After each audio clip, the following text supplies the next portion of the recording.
Hello কলিজার বন্ধুরা, আমি পাখি চলে এসেছি তোমাদের জন্য আরও সুন্দর একটি গল্প নিয়ে। গল্পটি শোনার আগে অবশ্যই হেডফোন ব্যবহার করো, কারণ গল্পটি শোনার পর থেকে তোমরা হয়তো আর নিজেকে ঠিক রাখতে পারবে না। তাহলে চলো দেরি না করে গল্পটি শুরু করা যাক। স্টুডেন্টের বাড়িতে বার্থডে পার্টিতে সব ছেঁড়া পোশাক পরে আসতে তোমার লজ্জা করে না? আর তুমি কি করে ভাবলে তোমার দেওয়া সব থার্ড ক্লাস গিফট? ও সরি, এসব তো কোনো গিফটের কাতারেই পড়ে না। তোমার কি মনে হলো এইসব কাপ গ্লাস আমরা রাখবো? ও আচ্ছা, তুমি বোধহয় খেতে এসেছো তাই না মিস? এই ওয়েটার, এই মেয়েটাকে খাবার দিয়ে বিদায় করো। এসব অভুক্ত অনাহারী যে কিভাবে পার্টিতে এলো তা আমি কিছুই বুঝছি না। লিপির হাতে কাপটা দিতে গিয়ে কোনো পুরুষের কথায় থেমে গেল রোজা। লজ্জায় অপমানে কান দিয়ে ধোঁয়া বেরোচ্ছে তার। ড্রেস ছেঁড়া মানেই ড্রেস ছেঁড়া মনে পড়তেই মুহূর্তে লাল হয়ে গেল তার। ড্রেস ছেঁড়া মনে পড়তে মুহূর্তেই মুখটা লাল হয়ে গেল তার। রোজা রোজা অগ্নিদৃষ্টিতে তাকালো পেছনের মানুষটার দিকে। মুহূর্তে অবাক হয়ে গেল রোজা। এত সুন্দর একটা মানুষ এইরকম নোংরা কথা বলতে পারে কিভাবে? পার্টি ভর্তি লোকজন সবাই রোজার দিকে তাকিয়ে রয়েছে। রোদ্দুরের এসব কথা শুনে লিপি বলল, চাচু, তুমি মিশকে সব কথা বলছো কেন? এই কাপ তো।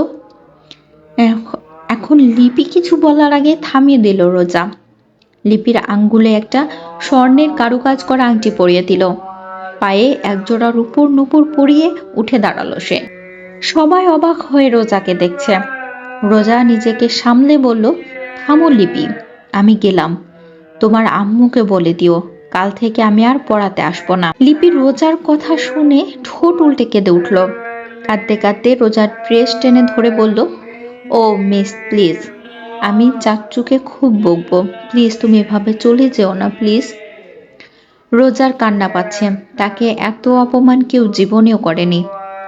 লিপিকে তার চাচ্চু রোদ্দুর এসে নিয়ে গেল। তার দৃষ্টি দিয়ে যেন আগুন ঝরছে। এত কিছু করেও তার মন ভরছে না, মেয়েটাকে সে আরো শাস্তি দেবে। রোজা দৌড়ে লিপিদের বাড়ি থেকে বেরিয়ে গেল। রাস্তায় যেতেই একটা রিকশা দেখতে পেল। রোজা রিকশাওয়ালাকে ডেকে রিকশায় উঠল। রিকশাওয়ালা মধ্যবয়স্ক একজন মানুষ। সে ঘাড় ঘুরিয়ে জিজ্ঞেস করলো, আপা কোথায় যাবেন? রোজা চোখ মুছে বলল, বিবি পুকুরের কাছে চলুন। তারপর আবারও অন্যমনস্ক হয়ে পড়ল রোজা। বাবা অনেকবার বলেছিল গাড়ি নিতে, কিন্তু রোজা নাছোড়বান্দা, সে রিকশায় করে এসেছে। এ বাড়িতে এসে যখন বান্ধবীর কল এলো, তখন রোজা কথা বলতে বলতে পার্কিং লটে চলে যায়। কিন্তু তখনই বিপত্তিটা ঘটে। রোদ্দুর হন্তদন্ত করে ওই দিকে যাচ্ছিল, কিন্তু কথা বলতে বলতে হঠাৎ করে রোজার সামনে চলে আসে। আর দুর্ঘটনাবশত দুইজনের ধাক্কা লেগে যায়। রোজা পড়ে যায় আর কোনো কিছুর সাথে লেগে তার ড্রেসটি ছিঁড়ে যায়। রোদ্দুর মুখ কুঁচকে বলে, ম্যারনারলেস, ছেলে দেখলে কি গায়ে পড়তে ইচ্ছে করে তোমার? রোজার এত শখের দামি ড্রেস নষ্ট হওয়ায় সে ভীষণভাবে রেগে আছে। তার উপর রোদ্দুরের কথায় গা জ্বলে উঠল। একে ড্রেস ছিল, ব্যথা দিল, আবার সরি না বললে চেঁচাচ্ছে। রেগে রোদ্দুরের গালে চড় বসিয়ে দিল রোজা। তারই ফলস্বরূপ রোদ্দুর এত অপমান করলো তাকে। আর কাপটা সে লিপিকে দিয়েছে, কারণ লিপি একবার রোজার বাসায় গিয়েছিল। তখন রোজার রুমে একটা কাপ দেখেছিল, যেটাতে রোজার ছবি প্রিন্ট করা ছিল। লিপিকে যখন রোজা জিজ্ঞেস করলো তার জন্মদিনে কি চায় তার, তখন লিপি নিজের প্রিন্ট করা এই কাপটি রোজার কাছে চেয়েছিল। আসলে বাবা মায়ের কাছ থেকে রোজার সাথেই লিপির সখ্যতা বেশি। তার বাবা মা নিজেদের চাকরি জীবন নিয়ে ব্যস্ত থাকেন। তারা এই চাকরির জন্য মেয়েটাকে টাইমই দিতে পারে না। তারা ভালো থাকার জন্য টাকা তো ইনকাম করে, কিন্তু আসলে কি লিপির বাবা মায়ের সঙ্গ ছাড়া ভালো আছেন? আজ জন্মদিনেও মেয়েটার পাশে নেই বাবা মা। লিপির যত আবদার সব রোজার কাছেই। রোজা তো অন্য গিফট এনেছিল, কিন্তু কাপটা ওই লিপিই চেয়েছিল। আর কে এই ছেলে? এর আগে তো দেখিনি রোজা, আর এই ছেলেটাকে কখনোই সে দেখেনি এর আগে। রতুর, তুই সব কি শুরু করেছিস? আমি কিন্তু বাধ্য হব তোকে এই বাড়ি থেকে বের করে দিতে। বাবার কথা শুনে অবকাশে সপ্তাকাশে পৌঁছালো রোদ্দুর। কোথাকার কোন মায়ের জন্য তাকে তার বাড়ি থেকে বের করে দেবে সে? এত বছর দূরে রেখেছে, একই এই কথা কি বল এখন এই কথা কি করে বলল সে? রোদ্দুর অবাক হয়ে বলল, বাবা তুমি সব কি বলছো? আমি যা বলছি ঠিক বলছি। ওই মেয়ে আমাকে চড় মেরেছে, তাই ওর এতটুকু শাস্তি কিছুই হবে না, ওকে আরো শাস্তি দিতে হবে। আরমান রিশাদ রেগে গেল ছেলের কথায়। সে অগ্নি চোখে তাকিয়ে বলল, তুমি জানো তুমি কাকে অপমান করছো? রোদ্দুর সোফায় আরাম করে বসলো, ডোন্ট কেয়ার ভাব নিয়ে বলল, হ্যাঁ জানি লিপির শো কল্ড হোম টিউটরের গায়ে। আমি বুঝলাম না বাইরের একটা মেয়ের জন্য তোমাদের এত পুড়ছে কেন? বাই দ্য ওয়ে বাবা, বুড়ো বয়সে তুমি আমার মেয়েটার উপর ক্রাশ ট্রাশ খেয়ে ফেলেছো নাকি? আরমান হতভম্ব হয়ে গেল ছেলের কথায়। এই কেমন কথা তার? সে ধমক দিয়ে রোদ্দুরকে বলল, দিন দিন বড্ড বেয়াদব হয়ে যাচ্ছ। বিদেশ গিয়ে সব শিখেছ? ফালতু ছেলে, স্টুপিড কোথাকার। এখন এসব বলছো? যখন ওকে সেটা জানতে পারবে, না জানি তোমার কি হাল হয়ে যাবে। রতুর তার বাবার দিকে সিরিয়াস ভাবে তাকিয়ে বলল, ওহো, কে সেই বাবা? প্রিন্সেস ডায়না নাকি রানী ভিক্টোরিয়া? বাবা চিন্তা করো না, মাকে আমি কার্লি পার্লারে নিয়ে যাব। তারপর তাকে এমন ভাবে সাজিয়ে আনবো না যে তুমি দেখলে মনে হবে দিনের আকাশেও চাঁদ দেখছে। এই বলে সে হাসতে শুরু করলো।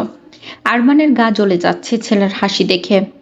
আসলে এটা তার ছেলে নয়, নিশ্চয়ই এর মাথা কেউ ফ্রাই প্যানে ফ্রাই করে ছেড়ে দিয়েছে।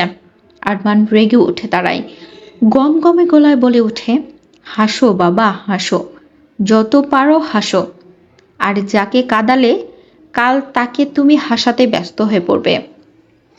আরমান গটগট করে ছেলের রুম থেকে বেরিয়ে যায়।